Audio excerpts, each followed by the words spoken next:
নমস্কার, শম্পার পাঁচফোড়নের গল্প রান্নাঘরে আপনাদের স্বাগত জানাই। বানাবো লতি চিংড়ি। লতি চিংড়ি বানাবার জন্য আমি এখানে নিয়েছি কিছুটা পরিমাণ কচুর লতি।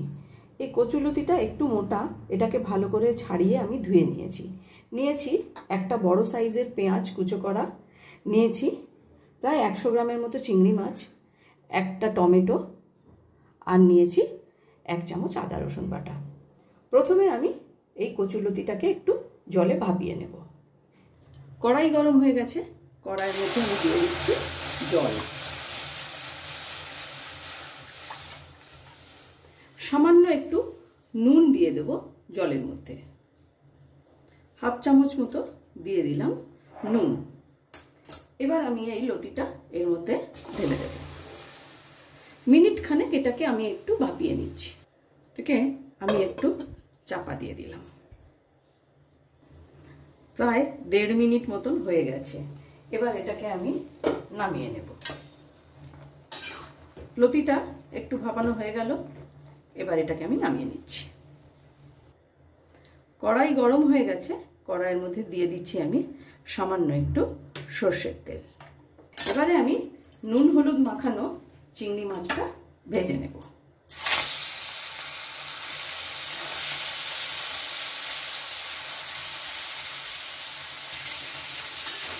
চিংড়ি মাছ কিন্তু খুব একটা বেশি ভাজার দরকার নেই, কারণ চিংড়ি মাছ বেশি ভাজলে শক্ত হয়ে যায়। চিংড়ি মাছ ভাজা হয়ে গেছে, এবারে এগুলোকে আমি নামিয়ে নেব। ওই কড়াইয়ের মধ্যেই আমি দিয়ে দিচ্ছি আরও কিছুটা সর্ষের তেল। তেল গরম হয়ে গেছে, তেলের মধ্যে দিয়ে দিচ্ছি 1/2 চামচ মতো কালো জিরে। ফোড়নটাকে একটুখানি নেড়ে নেব 4-5 সেকেন্ড মতো।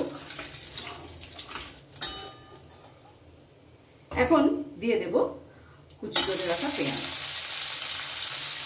পেঁয়াজটা দিয়েও বেশ ভালো করে এটা ভেজে নেব।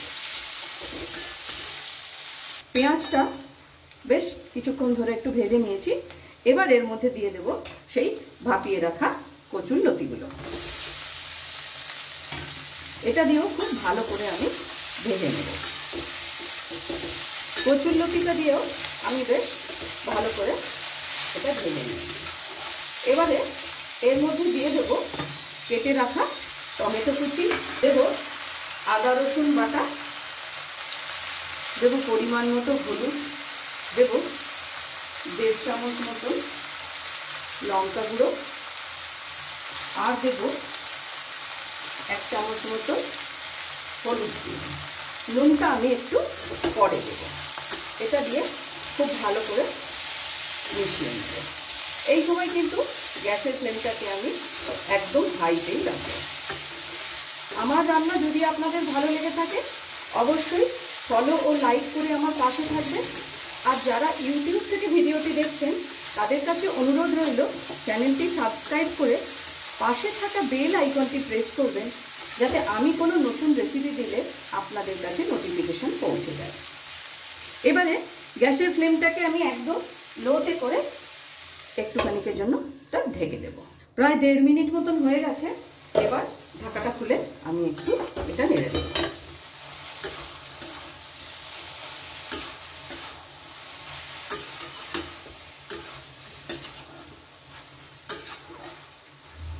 যেহেতু লতিটা আমি একটু ভাপিয়ে রেখেছিলাম, সেই জন্য এটা সেদ্ধ হতেও খুব বেশি সময় নেবে না। এবার এর মধ্যে আমি দিয়ে দিচ্ছি ভেজে রাখা চিংড়ি মাছগুলো, আর দেব সামান্য 1 চামচ মতো চিনি, টেস্টটাকে একটু ব্যালেন্স করার জন্য। এবার এটা ভালো করে একটু আমি মিশিয়ে দেব। এইভাবে যদি রান্না ঢাকা চাপা দিয়ে করা যায় তাহলে কিন্তু রান্নার টেস্ট দ্বিগুণ হয়।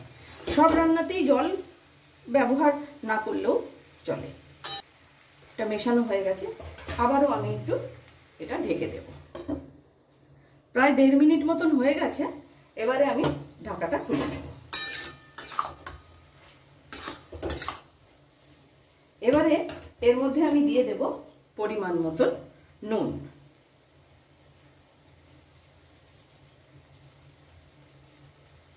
নুনটা আগে দিইনি, কারণ নুনটা আগে দিলে লতিটা একদম গলে যেত। এবারেও এটাকে আমি ঢাকা দিয়ে দেব। প্রায় 4-5 মিনিট হয়ে গেছে। এবারে আমি ঢাকাটা খুলে নিচ্ছি, নিয়ে একটু দেখে নেব। লতি একদম সেদ্ধ হয়ে গেছে। এবার এটাকে আমি নামিয়ে নেব।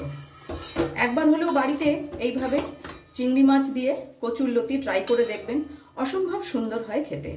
এবার এটাকে আমি একটু নামিয়ে নেব। তার আগে এর মধ্যে দিয়ে দেব সামান্য একটু লেবুর রস। হতে পারে অনেক সময় কচুর লতিতে গলা চুলকোয়, তাই একটু লেবুর রস দেব। খুব সামান্য পরিমাণ একটু লেবুর রস দিয়ে দিলাম। এবার এটাকে আমি স্ট্যান্ডিং টাইম 5 মিনিট রেখে তারপর পরিবেশন করব। তৈরি করে নিলাম অসম্ভব সুন্দর একটি রেসিপি, কচুর লতি দিয়ে চিংড়ি মাছ।